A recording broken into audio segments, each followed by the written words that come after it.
journal Léontine Atogima.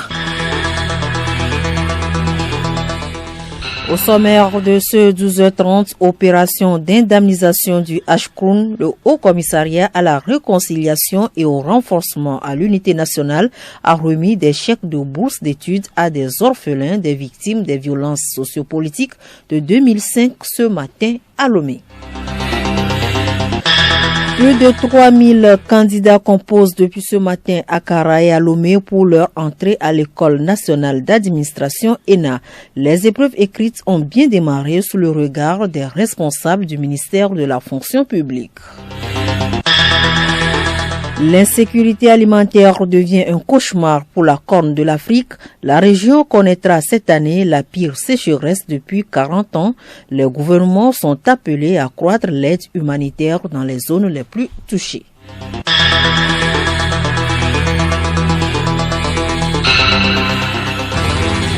radiolomé.tg.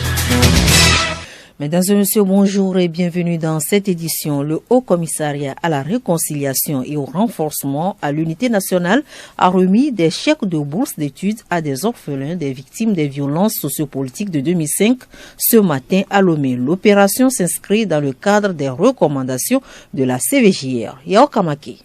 Le HCROUN en pleine action de la mise en œuvre du volet indemnisation des victimes des violences sociopolitiques de 2005, l'institution a procédé ce matin à Lomé à la remise de chèques à une centaine d'orphelins des victimes décédées, des bourses qui ne se limitent pas aux enfants élèves. Elles vont aussi bénéficier aux enfants en apprentissage. C'est une allocation annuelle qui va s'étaler sur 5 ans. Elle a vu le jour grâce à la recommandation numéro 49 de la CVJR. Occasion pour Maître Joseph Kofigo, ancien Premier ministre, conseiller spécial de la présidente du HCROUN, de se réjouir de son aboutissement.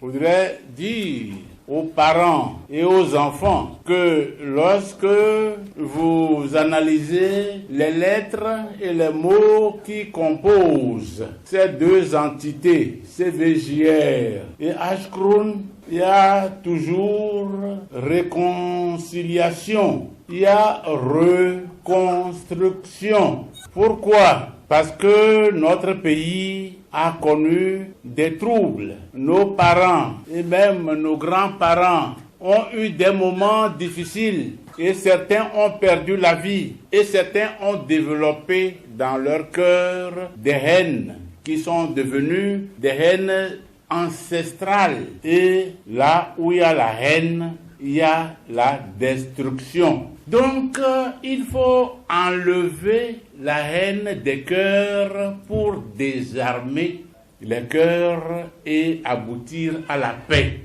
La présente cérémonie qui lance le programme de réparation des orphelins victimes concerne 55 filles et 45 garçons. Merci à vous, Yao Kamake. Les épreuves écrites du concours d'entrée au cycle 2 et 3 de l'École nationale d'administration ENA ont démarré ce matin. Elles se déroulent dans les centres d'écrit de Lomé et de Kara. 3721 candidats, des étudiants et des fonctionnaires composent pour le compte de la promotion 2022-2023. Les responsables du ministère de la fonction publique et de l'ENA ont effectué une visite sur le terrain pour constater le déroulement des épreuves. Professeur Konlani Nayonjoa, directeur du cycle 3 de l'ENA.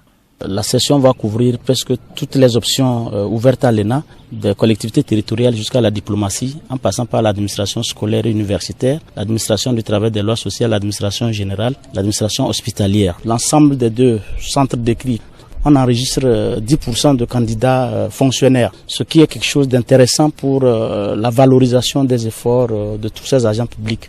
Donc nous sommes venus pour nous assurer du bon déroulement. Nous avons constaté que les candidats sont arrivés, tout a bien démarré, il n'y a aucun incident, tout se passe très bien. La gestion des collectivités territoriales pour la formation en décentralisation et gouvernance locale est introduite pour cette promotion. Le journal Léontine Atogima. Hors de nos frontières, élection générale en Angola, l'Union nationale pour l'indépendance totale de l'Angola, UNITA, conteste depuis vendredi les résultats provisoires publiés par la Commission nationale électorale. Samedi soir, 5 membres de la commission ont menacé de ne pas valider les résultats finaux en raison de dysfonctionnements qui ont été pointés du doigt. Cette contestation des résultats électoraux a généré quelques tensions le week-end dernier alors que le pays rendait hommage à son ancien président José Eduardo dos Santos, décédé le 8 juillet dernier à Barcelone.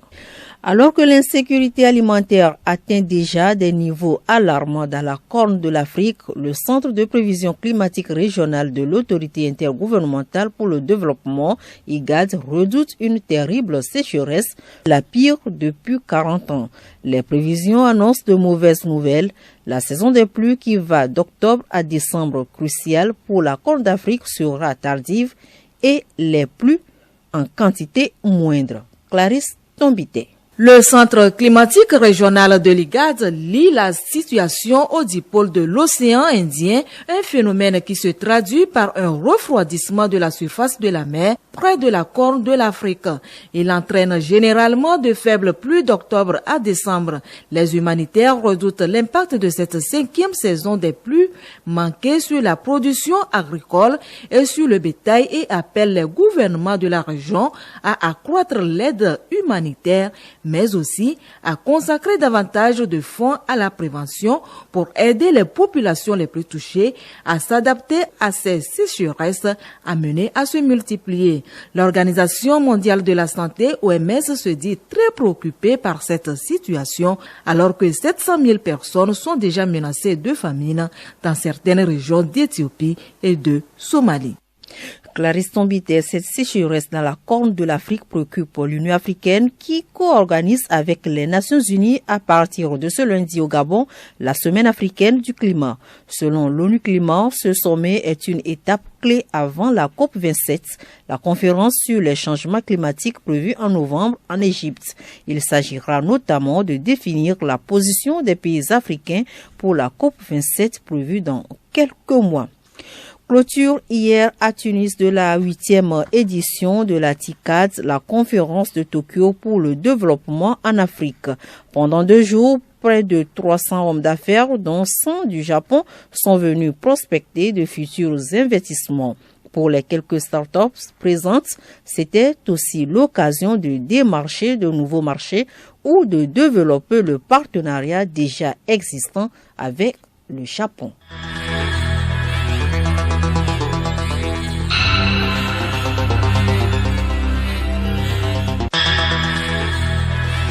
Ce journal se referme. Merci de nous avoir suivis. Le rappel des titres: opération d'indemnisation du HCRUN, le Haut Commissariat à la réconciliation et au renforcement à l'unité nationale, a remis des chèques de bourse d'études à des orphelins des victimes des violences sociopolitiques de 2005 ce matin à Lomé.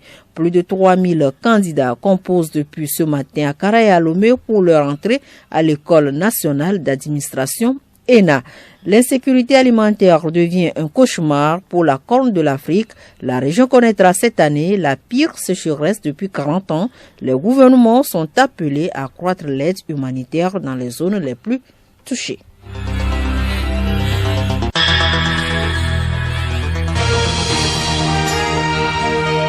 Radio Lomé, boîte postale 434, email radiolomé@radiolomé.tg. radiolomé.tg